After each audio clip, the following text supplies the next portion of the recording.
Assalamualaikum warahmatullahi wabarakatuh. Saya Octavia Devi Ratna.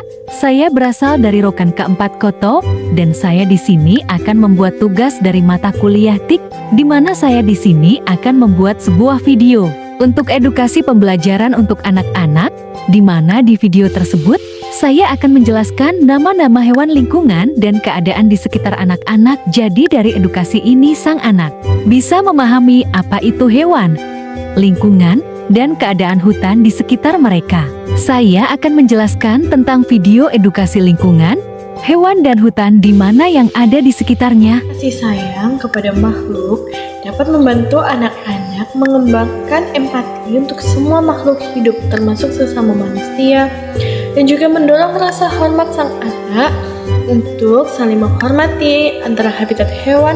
Itu adalah merupakan bagian yang sangat penting di mana mengajar anak tentang untuk melindungi lingkungan.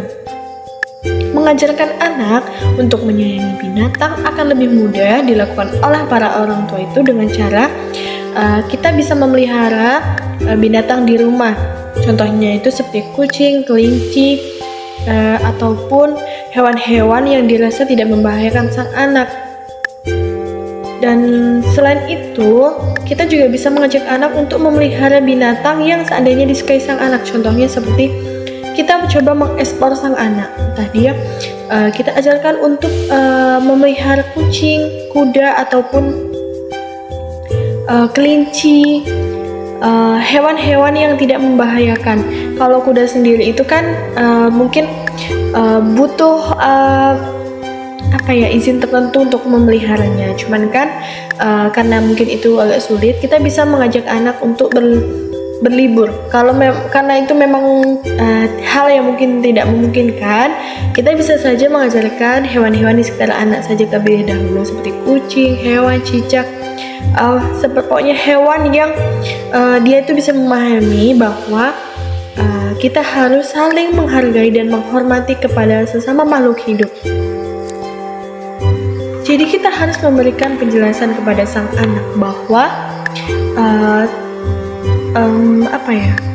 hewan ataupun binatang-binatang kecil itu adalah makhluk yang lebih kecil, lebih lemah dari mereka. Jadi kita tidak bisa menyakitinya. Dan juga ada hewan yang lebih besar dan lebih kuat dari mereka. Jadi kita harus memberikan edukasi kepada sang anak mana hewan yang membahayakan dan mana hewan yang bisa dijadikan teman, karena tidak semua hewan tentunya bisa dijadikan teman. Dan sebagai seorang guru, tentunya saja kita tidak bisa membahayakan nyawa sang murid, karena itu karena seorang tua itu menyerahkan anak kepada kita, kita harus bisa menjaganya dengan baik amanah tersebut. Mungkin itu penjelasan dari saya mengenai tentang lingkungan dan hewan. Jadi selanjutnya yaitu hutan. Hutan itu merupakan sebuah wilayah daratan yang didominasi itu oleh pepohonan tumbuhan, di mana itu adalah faktor-faktor seperti kerapatan pohon, tinggi pohon, penggunaan lahan, kedudukan hukum, dan fungsi ekologis dari hutan. Dan di sini yang ingin saya bahas adalah tentang bagaimana mengajarkan dan mengajak anak usia dini untuk menjaga lingkungan sekitar. Contohnya yaitu hutan, karena hutan itu merupakan paru-paru dunia, di mana jika hutan itu punah, tentu saja polusi udara yang ada di dunia itu pasti akan terus meningkat, dan itu sangat membahayakan tentu saja. Sehingga hal-hal kecil yang bisa kita lakukan adalah kita mengajarkan anak untuk tidak membunuh ataupun merusak habitat pohon-pohon ataupun seperti kelompok pohon-pohon di sekitarnya. Contohnya saja seperti pohon-pohon yang ditanam di sekitar rumah. Contohnya seperti pohon ubi itu merupakan contoh kecilnya saja, di mana di sekitar kita itu ada tumbuhan.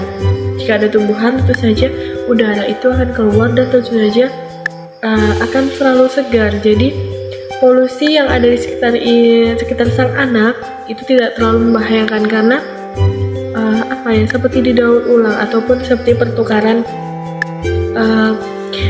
antara oksigen. Jadi yang ingin saya jelaskan kembali yaitu bagaimana kita memberikan pemahaman kepada sang anak untuk menjaga dan menghormati sekitarnya. Karena dari kecil itu merupakan sebuah pandangan bagaimana nanti sang anak ke depan. Jadi mereka itu tidak sembarangan dalam mengambil langkah untuk ke depannya. Mungkin hanya itu yang bisa saya sampaikan. Terima kasih kepada teman-teman yang sudah menonton dan jangan lupa di-subscribe ya. Dan terima kasih juga karena sudah memberikan waktu saya untuk menjelaskan. Bye-bye. Wassalamualaikum warahmatullahi wabarakatuh.